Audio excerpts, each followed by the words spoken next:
Welcome everyone to another powerful mindset interview in the interview series. Today we have a very special friend of mine, Ian Michael Edwards, someone I honestly can say is one of my favorite human beings on earth.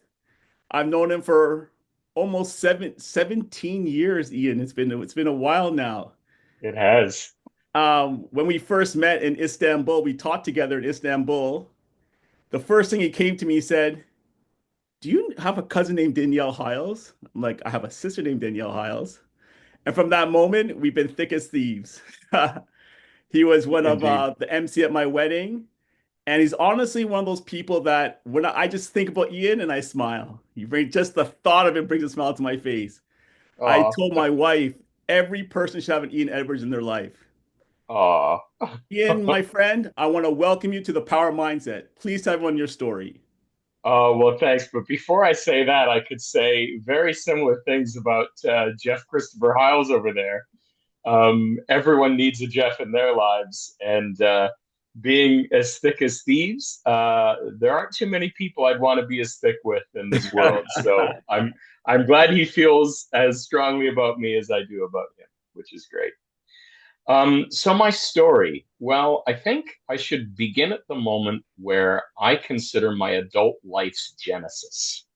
And that would be the moment I decided to leave Canada after university and teach English on the JET program in Japan.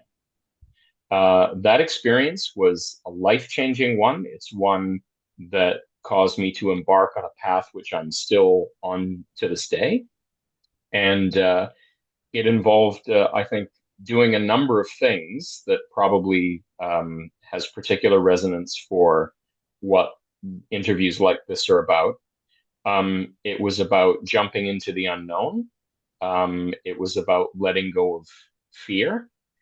And in many respects, setting yourself up for what would be a challenging experience, but ultimately a great one and one that I think shaped me for the better.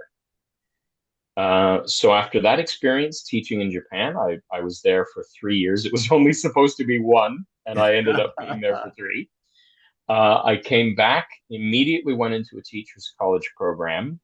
And I think by serendipity, I happened to graduate from that program the same year that there was a teacher surplus in Ontario because of the elimination of the OIC grade 13. And that caused me to look at other avenues. Where else could I go? What else could I do with my teaching degree? And after teaching ESL in Toronto and actually training other people to be English teachers, I decided to throw caution slightly to the wind again. And I took a posting out of the blue at a little known school called MEF in Istanbul, Turkey. And what was supposed to be only a 2 year contract there turned into five. And from there, went to Singapore, went then to Romania. And after many years at the international teaching game and doing all sorts of things, I find myself at the International School of Prague. There's been a lot of ups and downs, but I think I've tried to meet every challenge by just doing what you can to grow from it. Um, Treating obstacles as they come up as what they are. They can be very disheartening when they happen, but not letting them prevent you from maybe getting to where you eventually want to go. So your life as an international teacher is a unique, exciting one that I've shared for 25 years. And Ian, from your perspective, what is it like to walk the audience through what it's like to get a job in a new country, transition there, teach these kids, and then knowing at some point you're transitioning out? Um, it can be extremely rewarding and extremely difficult in simultaneously at the same moment. Throwing your life up in the air, embarking to live in another country, even if it's for a short period of time, or what initially you think is going to be a short period of time, is really upsetting. I mean, moving is one of, I think, the top three most difficult experiences that a lot of people go through in their lives. And as international teachers, we kind of choose to do it. So that can be extremely difficult. You are never fully prepared for what you encounter. Um, I thought my experience at my present school was going to be very different than actually what it is. Uh, you have to, well, you can't anticipate all the challenges that are going to be thrown up for you, and it can be even little things. You know, realizing that those favorite crackers, or that spice mixture that you would use to cook with, aren't at the grocery stores here. Realizing that you can't get by on the same sort of shaky language footing that you were getting by with even in the previous country you were at, where you weren't speaking your first language there. But at the same time, it's meeting new people from all different walks of life. Um, Being in a different culture, different language group always expands your horizons. You realize there's lots of different ways to look at the world. So it can be incredibly rewarding, and the people that you meet can turn out to be some of the best people that you know. So it's both of those things simultaneously. And as much as you try to mentally prepare for that or emotionally prepare for it, you're never going to quite get there. But each time you do it, and each time you overcome the challenge, you get a little bit stronger in the process. I always found it interesting where I think there's to be an international educator, I think there's two kind of identities you have to fold in. There's your global self, your global human being, and then there's your teacher self, Mm, right? yes. And I've seen great people at global being a global person not be good educators. I've seen great educators not be able to hack it as an in the international world. It's like two kind of skill levels and almost personalities that kind of have to simultaneously combine. My question to you is, I want you to think of the people in that world that you would determine as a successful international teacher. What are Hmm. some commonalities do you see in that person? Well, I think the first one is a person who knows why they're in the profession and hopefully is there because they're a teacher first. There are people that you encounter in your international teaching career who are travelers first and teachers second. Or perhaps really they embarked upon the experience not because they were going into something, but because maybe they were trying to get away from something.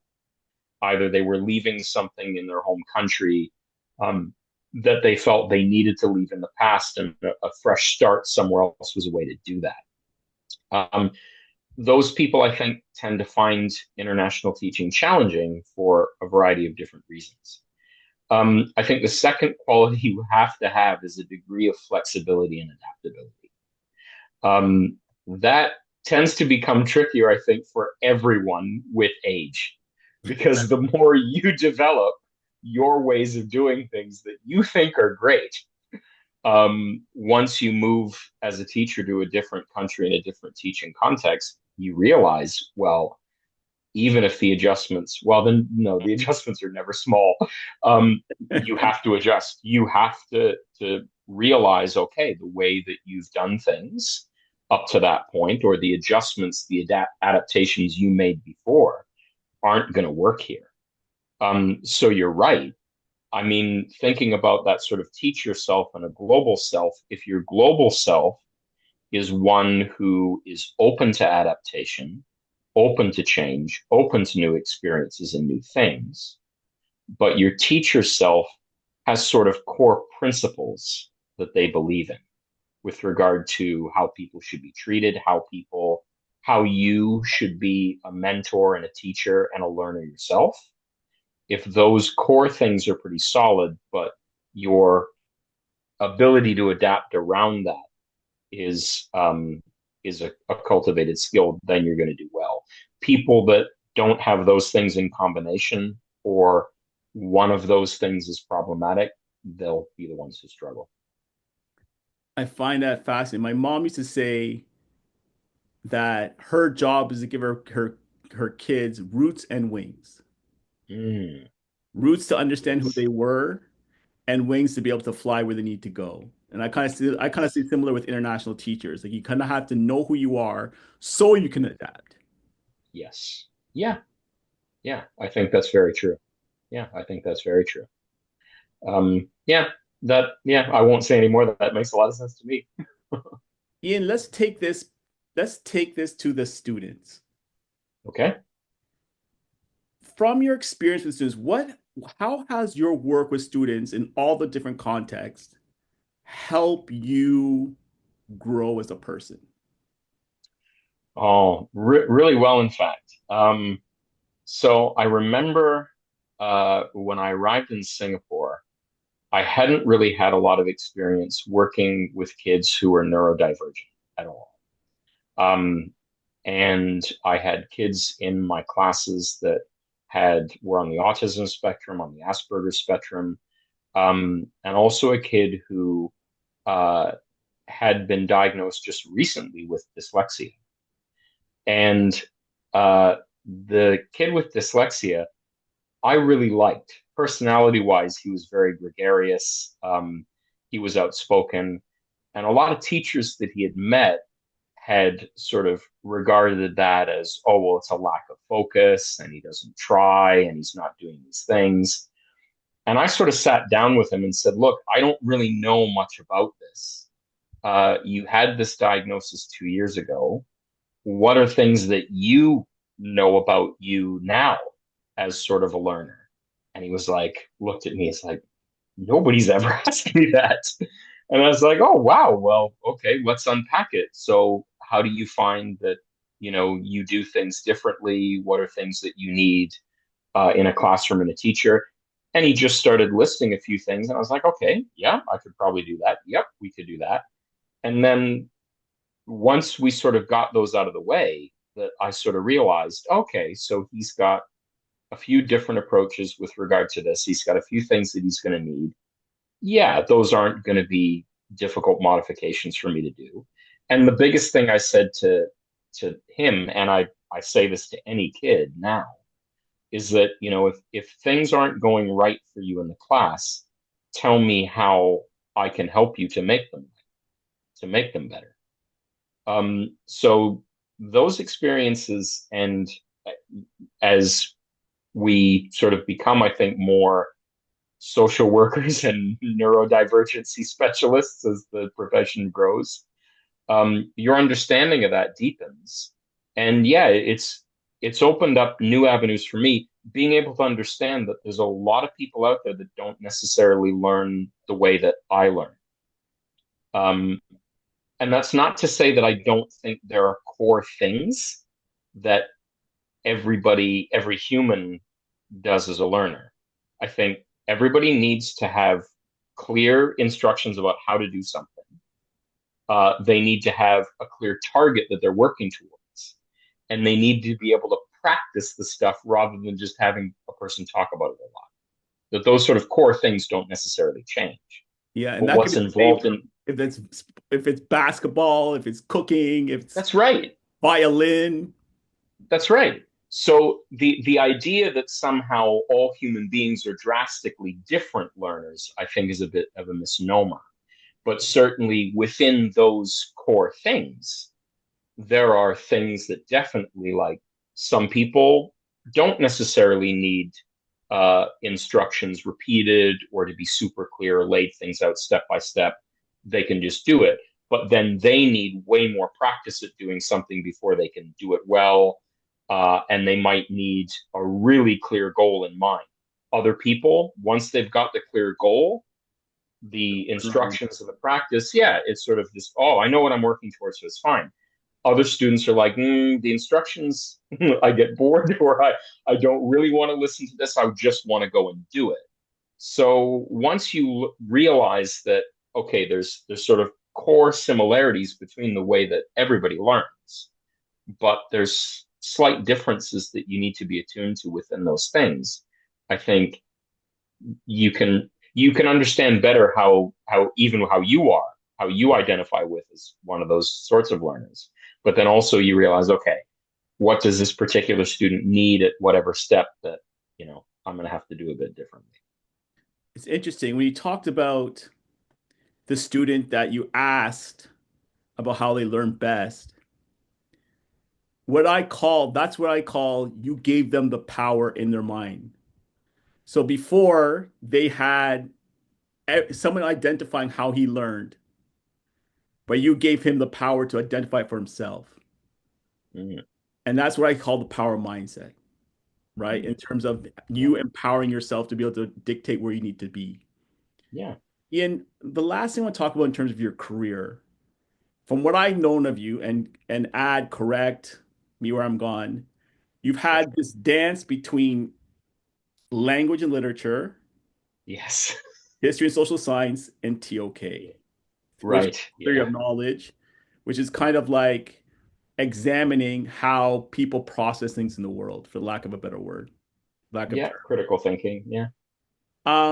How what attracted you to those specific areas, right? So talk to me about your actual what you actually teach, how you got to that area, and where does your passion lie in what you're teaching?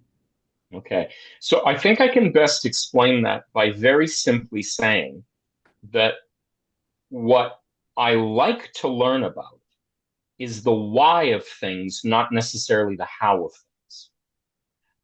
A lot of people who enjoy studying mathematics and the sciences, not to say they don't really enjoy the why, but it's sometimes very difficult to sort of process the why. Why does an atom have the electrons, neutrons, and charge that it has, or the ions have the charge they have? Why is it that this mathematical equation adds up? I mean, you ask the scientists and the mathematicians, like they're not concerned with the why, they're concerned with the how. I don't need to know why the universe works the way it does. I want to know how it works. For me, as someone that has always been interested in meaning, uh, I'm way more interested in the why. And I think that's something that naturally, in the study of language or literature as kind of an art, not only how do we construct language the way we do, but why? What messages do we want to send? What purposes does it serve? When we look at the arc of history, I was never really, and I was really blessed with some teachers in high school that were approached it the way I did. That the who, what, and the when wasn't nearly as important as the why. Why did things happen? Were there different outcomes that could have happened? That always is tantalizing for me to think about. So epistemology, the sort of philosophy of knowledge that TOK is about, that always attracted me because it was again just a larger extension of those why questions. So I think that is that's why I gravitated towards those particular areas because I really like discussing and thinking about the reasons why. It's funny that you mentioned about the why and the how. I was teaching uh, the square root, right? I was teaching the square root, and so they asked why when the square root is zero, the answer is one.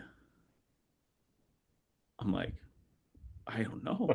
Yeah, Like I had to YouTube it. Like yeah, I'm like, what? yeah, You know what I mean? And so it's just fascinating that in terms of the different disciplines and where the knowledge flow lies. Like where's it taking you, right? Where's it taking you? yeah. So Ian, my company is the power mindset. My mission is to help empower the youth to have a mindset that helps them towards their goals. Mhm. Mindset has a very wide-ranging definition. So as a good teacher, I'm going to ask you to define your terms. What does mindset mean to you? So to me, mindset is a mentality and approach that you have towards a given thing. what is your mindset towards your profession? What is your mindset towards your personal life? Um, I equate those things with a kind of maybe core mental values or principles, maybe that you would define for yourself about what you want your mentality or your approach to something to be. Um, and then thinking about what sorts of things can you do or should you be doing in order to make that mindset a reality. That's how I guess I would define it, although that's kind of off the cuff. I'm reaching that out of thin air. No, it really is an off the cuff answer because I don't think it's something that you can look at someone people talk about mindset, but no one really Mm. says what actually it is. People just assume that their definition of mindset is the same as others, right? Which is why I always ask people to define it so we could kind of I know where we're going with it. Let me give you a for instance. I actually think that I there's a specific thing I can now think of just in my approach to teaching. And it is a mindset that I think I've adopted because of something that someone told me very early on in my international teaching career. Someone I think you might remember. Do you remember a learning support guy at MEF named Dale? Yes. Yes. Okay. Dale struck me like he was towards the tail end of his career. I think he was maybe in his 50s at the time that we knew him at MEF. I would imagine he might have taken early retirement and decided that he was going to teach abroad for a bit. Um, he said something to me once that has never left me and really allowed me, I think, to develop a good mindset in my approach to teaching in the classroom.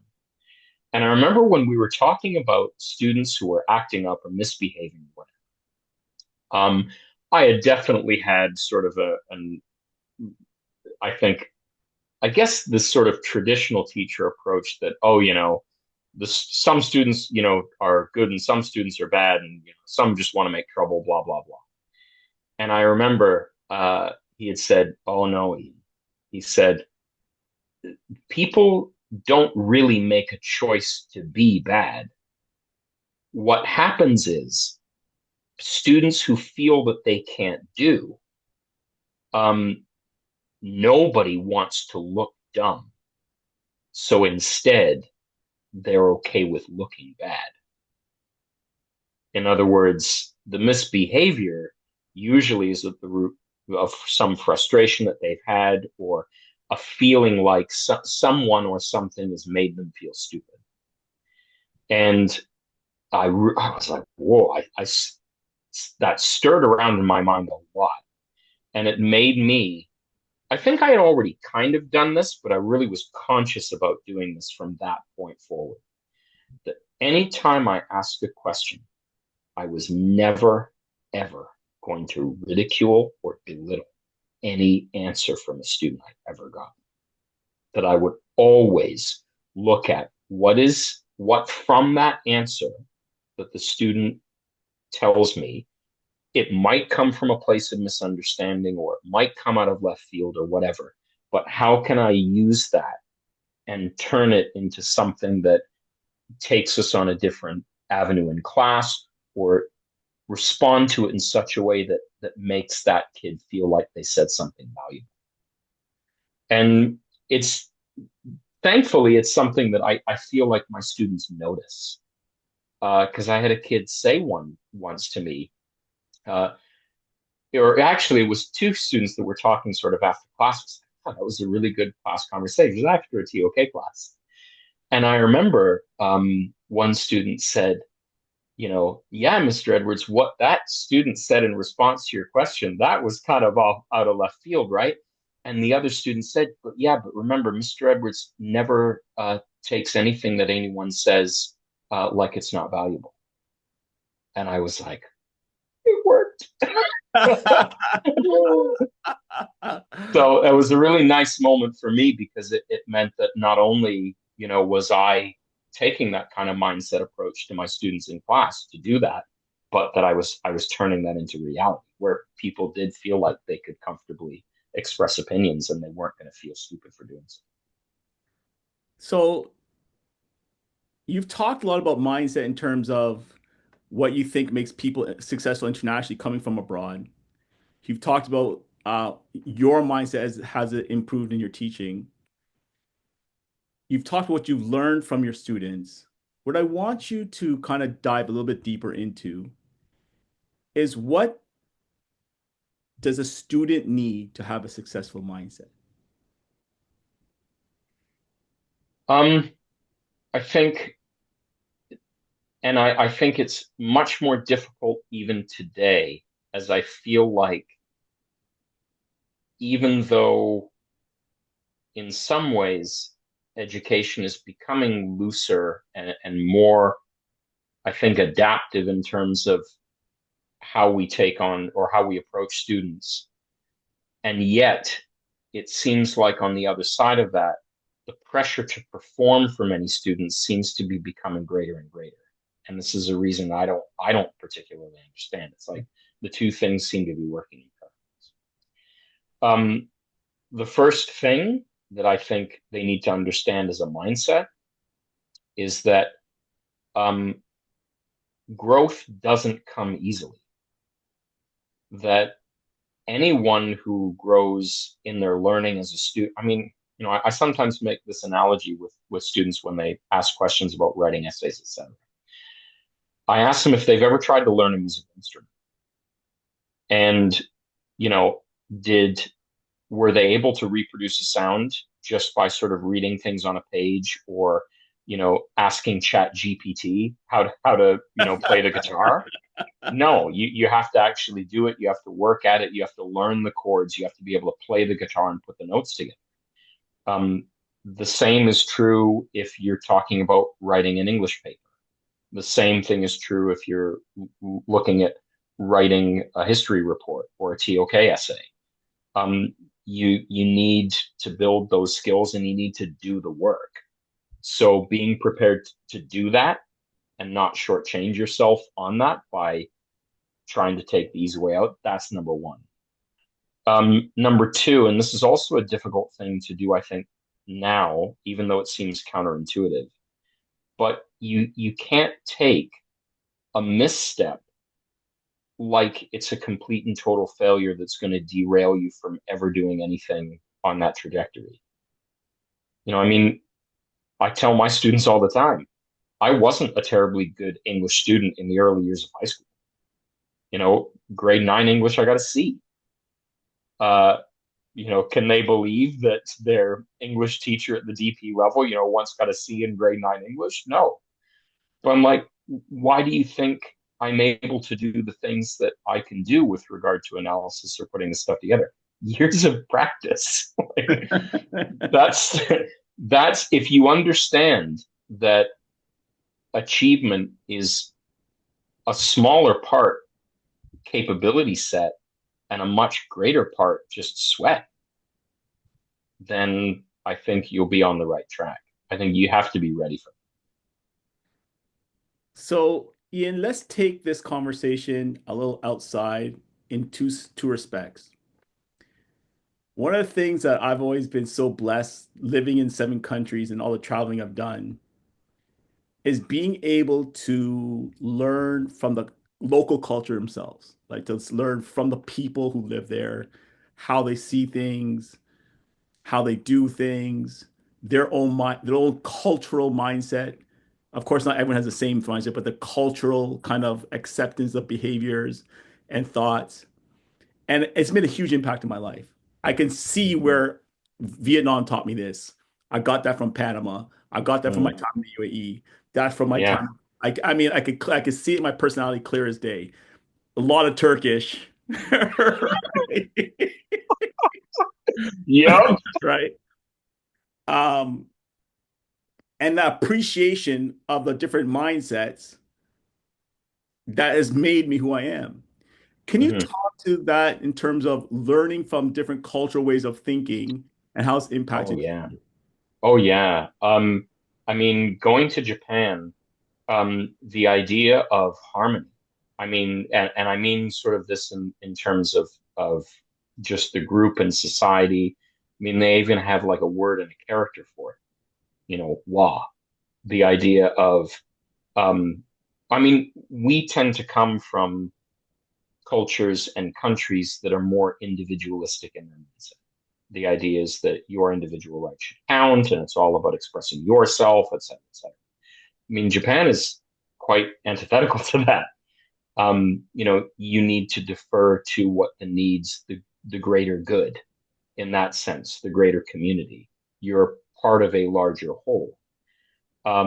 So looking at that, um, realizing, having that sort of teach me about how even where the culture that I'm coming from, how that's had an effect on me in the way that I think. Um, Also in Japan, the idea that more is not necessarily better. Uh, I remember walking with a Japanese friend in the street, and we went to a vending machine, and there was a button to press the same amount of money that you can get a large can, like an extra large can, or a regular size. And before he pushed the button, he asked me, "Do you want anything?" I said, "No, I'm not thirsty. I'm fine." And he pushed the button for the smaller can, same amount of money. And I laughed. I'm like, "What'd you do that for?" And he's like, "What do you mean?" And I'm like, "You took the smaller can." He's like, "Yeah." But the other can was bigger and it cost the same amount. And he was like, "I wasn't that thirsty." And I, and I said, "Yeah, but you could save it for later. You could have given some to me." And at first he was like really upset. He was like, were you thirsty? You said you didn't want anything. I thought you were." I was like, "No, I'm not thirsty. I didn't want anything at all. I don't want any lemonade." And he sort of screwed up his face. And then, "What are you getting bent out of shape about?" And I'm like, "Because you wasted money. You bought the smaller one, even though you could get more." And this wave of like realization came over his face, and it was about to come over mine when he looked at me and he said, "Oh, Ian son, you come from a country where you always think more is better. I think if I'm not so thirsty, then I'm going to waste that liquid. You think it's a waste of money. How much more expensive would that be? 20 cents, maybe 10 cents. It's the same amount, really, in terms of mass production. I know this from when I took economics. So, where's the waste? You think I'm wasting money. I paid for exactly the amount I needed. I only took what I needed. More is not always better." And I just, whoa. Like I had this aha moment where I just realized all of the values and all of the mindset things from our country came to bear. And it was just, I got smacked in the face with what it's like to be Japanese looking at the rest of the world and the way that they seem to gravitate towards excess. So, yeah, I definitely learned that lesson there. Lesson in what real politeness is, what real humility is. Um, what also even just real cleanliness is, what it means to sort of be considerate to others.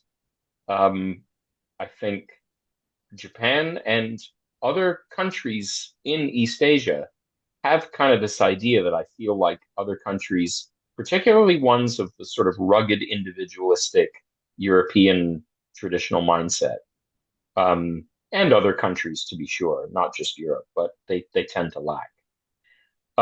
In Turkey, uh, what it means to actually, or I think kind of the good aspects of forcefulness, if that makes any sense. Yeah, I know exactly what you mean.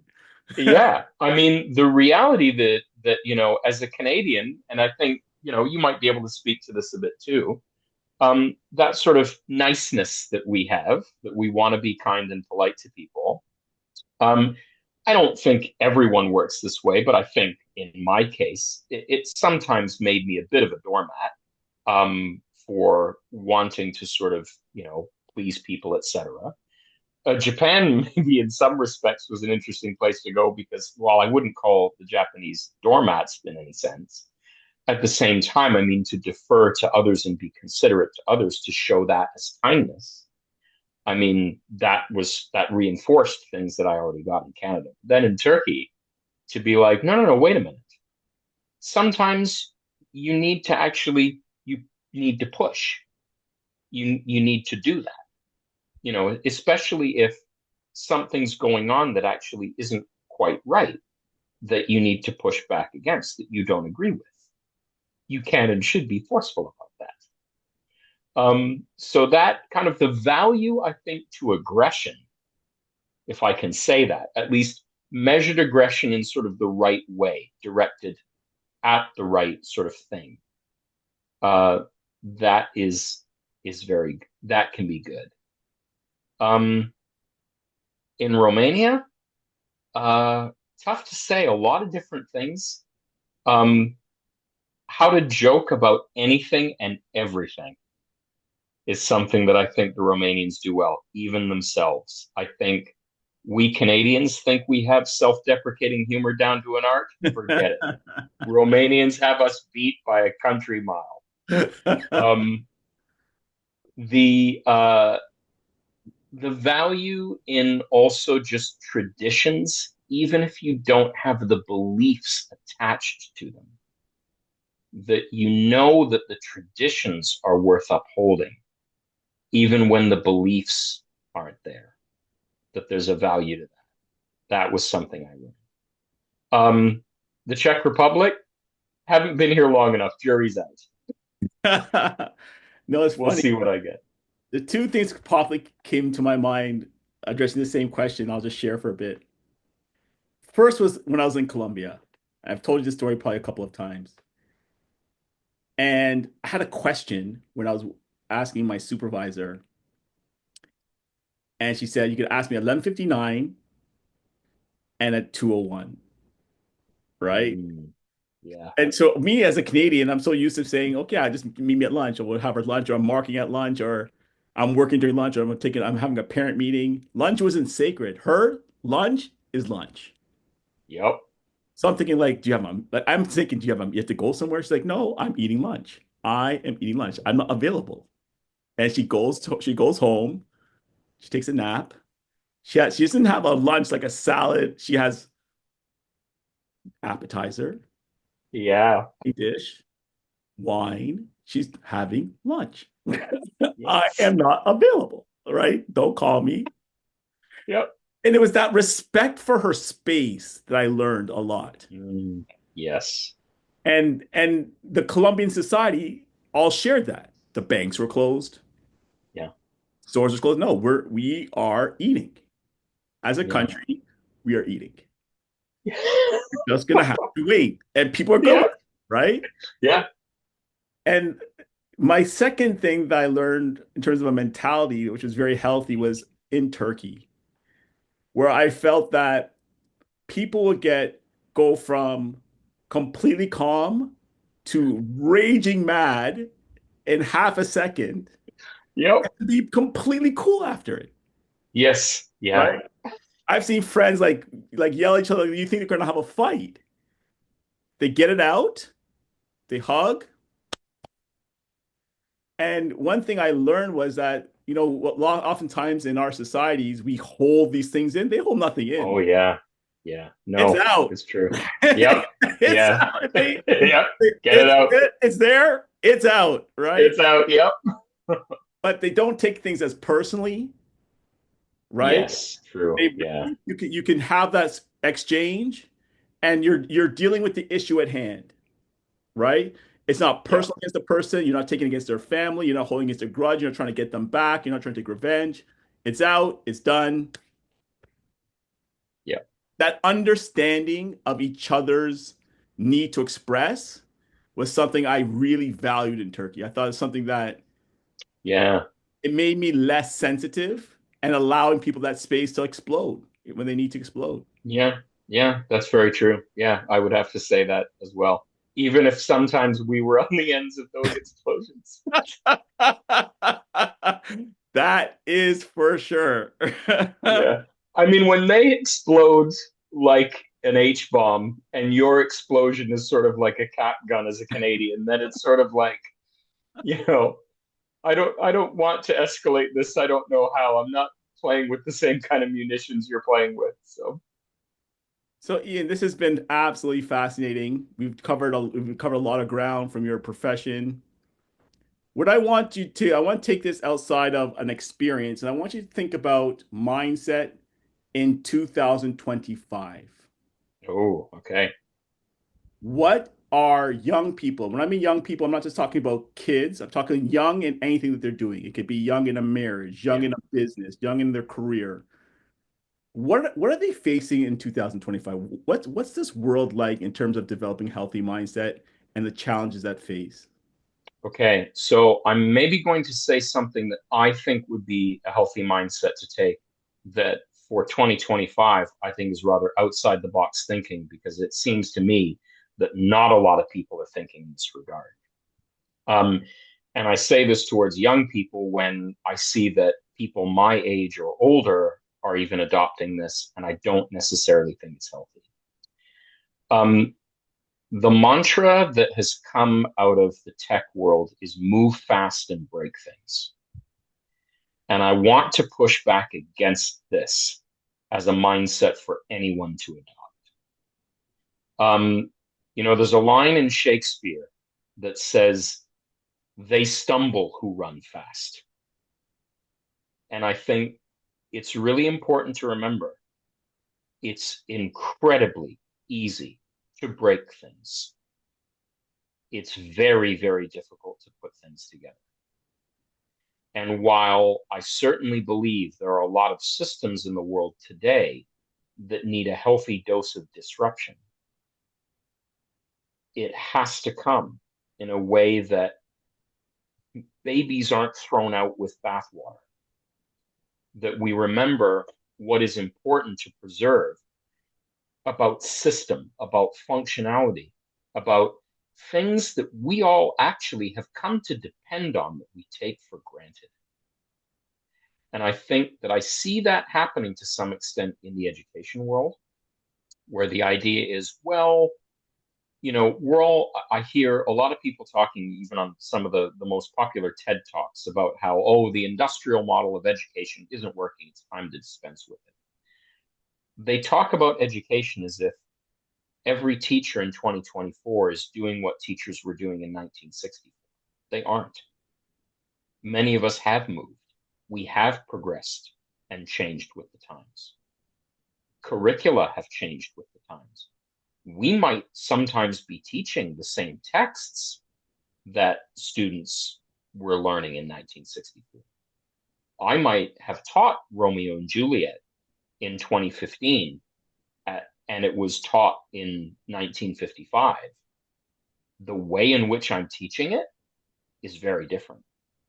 The context, the world in which I'm in, is very different with that text. I am not averse to adaptation. I'm adapting all the time. I'm using the tech that's out there, the new tools that are out there to help students learn how to analyze, how to unpack meaning, how to wrestle with ideas, etc. So this idea that we somehow have to chuck everything out of education at present because it's the old model. Well, those people actually don't understand what the model of education is today. And to be so fast to destroy something, to break it, you might find that you've broken something that isn't as easy to just put back together to reassemble as you thought. So I think that would be what I would tell young people in the world today. Um, moving fast and breaking things means that a lot of things are going to be quick and broken. And I don't know if necessarily that's the world that they would want. Ian, your last word to the audience. How should they prepare themselves to have a healthy mindset in 2025? Um, be aware of how you spend your time.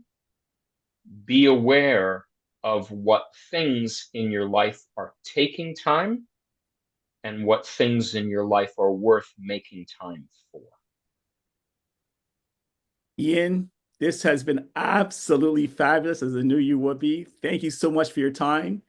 I want to, this first half of the year, the Power Mindset interview series is dealing with mindset. In July, we're resetting, and I'm asking all the old guests to have a conversation about habits. So I would love to welcome you back when we have at that time, sometime probably within August, October-ish at that time. Would love it. All right, Ian, thank you very much for your time, sir. That's it for another Powerful Mindset interview series with Ian Michael Edwards, teacher Oh, extraordinaire. Jeff, thank you. It was great to talk to you. It was great to be a part of this. Thank you so much.